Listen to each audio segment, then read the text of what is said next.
In December of 1888, there were a couple of young boys out on East Lake, and they saw what they thought was a doll floating on the top of the water. So they rowed over there and saw that it was a child.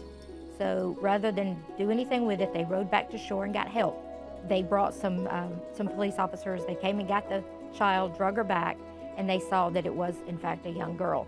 And when they drug her up and put her on the side of the banks, there was a crowd that gathered pretty quickly, and everybody was just oohing and aahing and crying, and it was pitiful. Goldsmith B. West described her in his 1889 book, The Hawes Horror, as she had large blue eyes, light wavy brown hair, was dressed in a neat brown or blue worsted skirt, underneath which was a warm plaid underskirt. She wore buttoned shoes and black corded stockings. She was 3 feet, 11 1/2 inches in height, and appeared to be about 12 years of age. East Lake actually during that time was a destination place.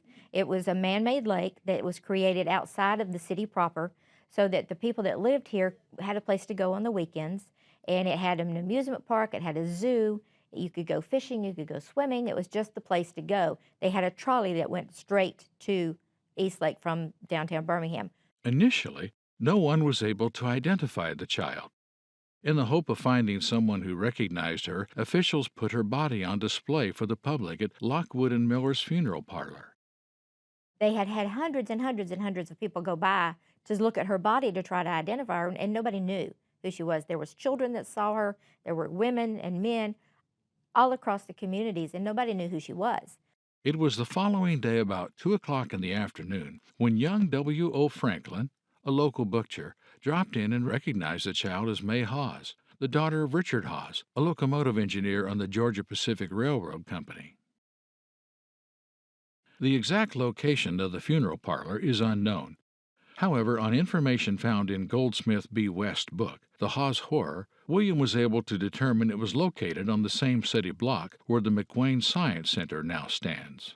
The coroner apparently gathered a bunch of people to sit on a jury. It's a little different apparently then compared to now. The coroner got a group of people together, and then they started an inquest. They started trying to figure out what was going on. The investigation led to the Hawes home on Chestnut Hill, near the present site of the Highland Park Golf Course. Police found the home deserted, and evidences that a horrible crime had been committed. When they walked in, there was no furniture left. There was just a bunch of random just stuff, but they did find spots of blood all over the house. And they found what they called a club, had some blood stains on it as well. A horrible suspicion grew. A bloody axe and a trail of blood leading in the direction of the Lakeview Lake was also found.